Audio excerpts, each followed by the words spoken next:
Hi, I'm Peter Haddock, and I'm here in Norway, folks, for another big electric moment, here with some LiuGong machines, and with Kim, your zero emissions manager here at the Rental Group Norway.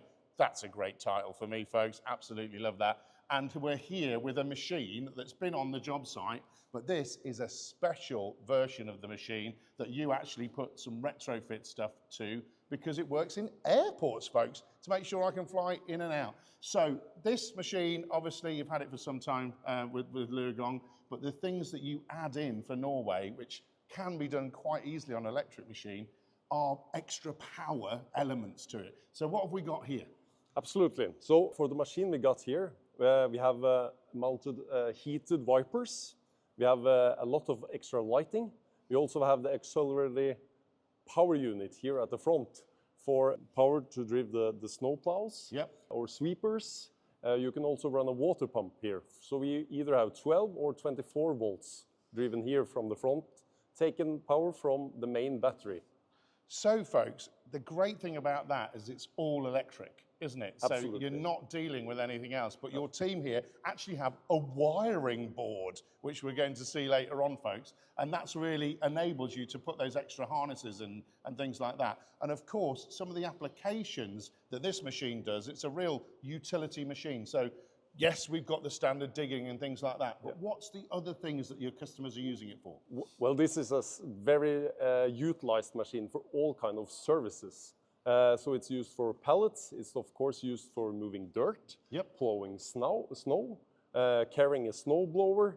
It's a multifunction machine, used for everything. So, we're in Norway. It is cold already, folks, when we're here there. People are asking me all the time about, Peter, battery life, how does it all work, all the rest of it. We've seen some of the infrastructure that you've got here to charge your units up where they're ready to go, just like refueling the diesel. You've got one of the biggest fleets by far of electric vehicles, but also of these green ones as such. How is it working? And how have you managed to make it work in colder conditions? Honestly speaking, we have about the same running time with these machines as the diesel machines. Right. Even in the cold.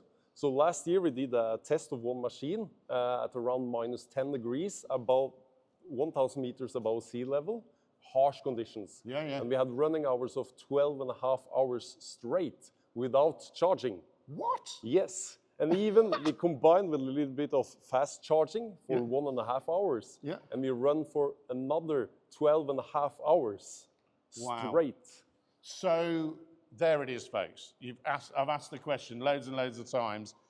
That's how you can get machines like this working and being very productive. Of course, you also mentioned me, some sites, if it's not electric, it doesn't get on the job site, does it?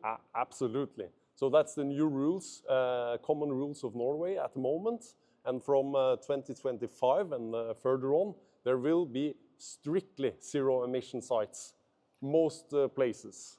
And folks, if you actually take one of your cars to go and fix these machines onto a zero emission site and it's a diesel car, you'll get a fine. No, you don't get to enter at all. You don't get to enter at all? No. So you'll get told to go off and get an electric machine. Absolutely. And so the rental groups also not got just electric machines like that. You've got electric vehicles now to rent out to your customers and other people so that they can get onto the sites to even fix or do their job, can't they? Absolutely. So service vans, pickups, everything need to be zero emission cars. Wow. So that's it, folks. It's a zero emission future here. And when it gets cold, it still works. That's the great thing. So obviously, when you've got electric machines like this, you actually need electric servicing capability, which is what you've got here. So let's go and have a look around at some of the other areas, folks. Come on. So I didn't realize I was going to do some wiring today, folks. This is a crazy little place that you've got here. But this is a harness that you are making yourself to actually do the job that you said there, the additional auxiliary power that you need from the machines in Norway to do all the snow blowing and all the sweeping. So this is a setup you've built yourself, so you can build those harnesses here and retrofit them to the machine. Absolutely.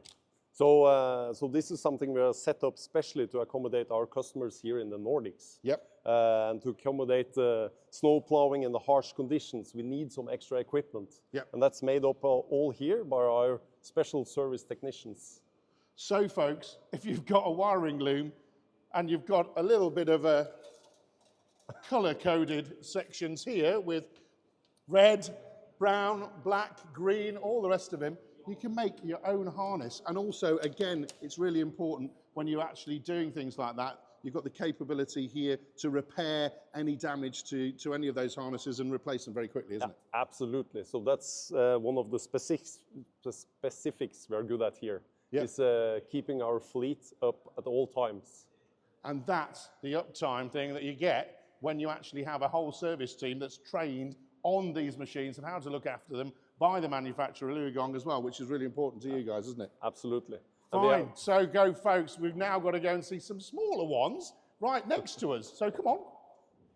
Even on the smaller machines, you've actually got another additional power outlet here. So, you know, we talked about the big spec there with a big machine, but again, more power outlets here. Why this on a smaller version? Because we need the capability also here to run, let's say, water pumps. Yep. And also for steering of sweepers or snow plowers. So this is the same requirement here as for the bigger machines.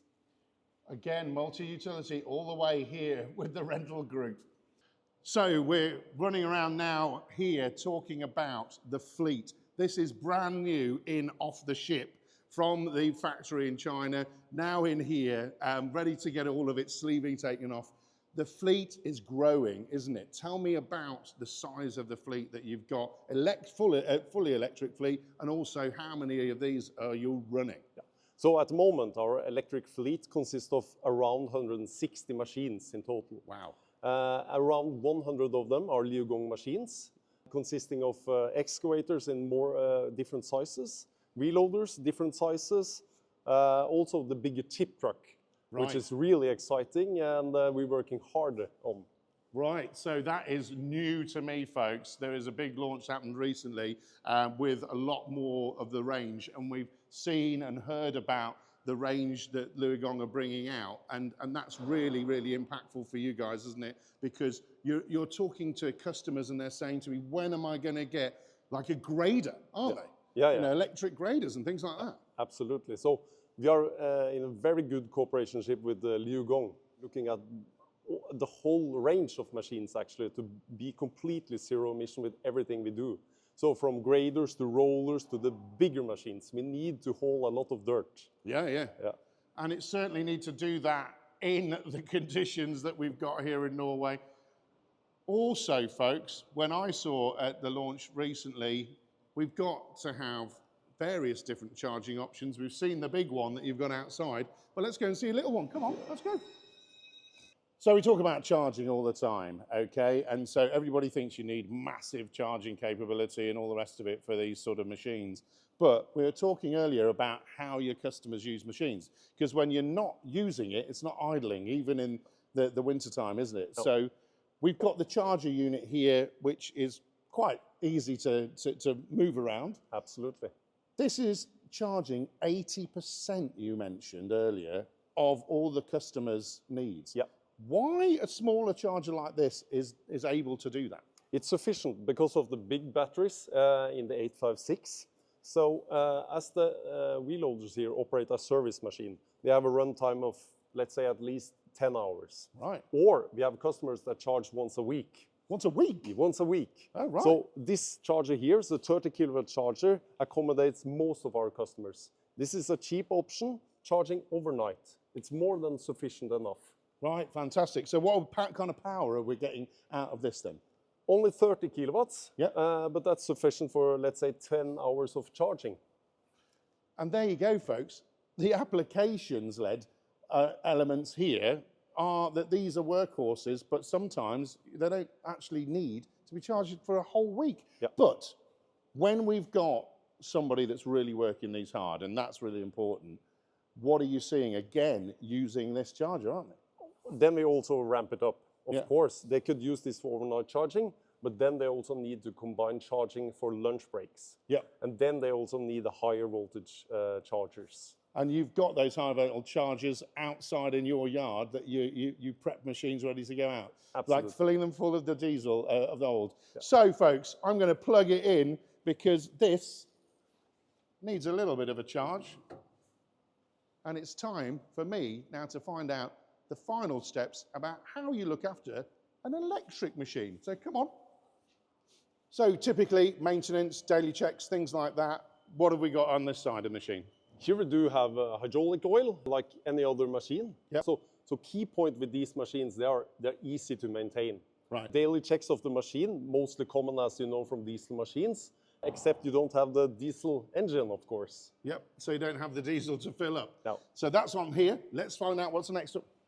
Again, very simple here, greasing, and what's down there? Here you have the gearbox oil level. So again, straightforward, folks. Come on. And one final daily check, cooling. Of course. So we have cooling both for the driveline and the batteries located here. Fantastic. But when you need to service it, we've got to do some other checks. So come on.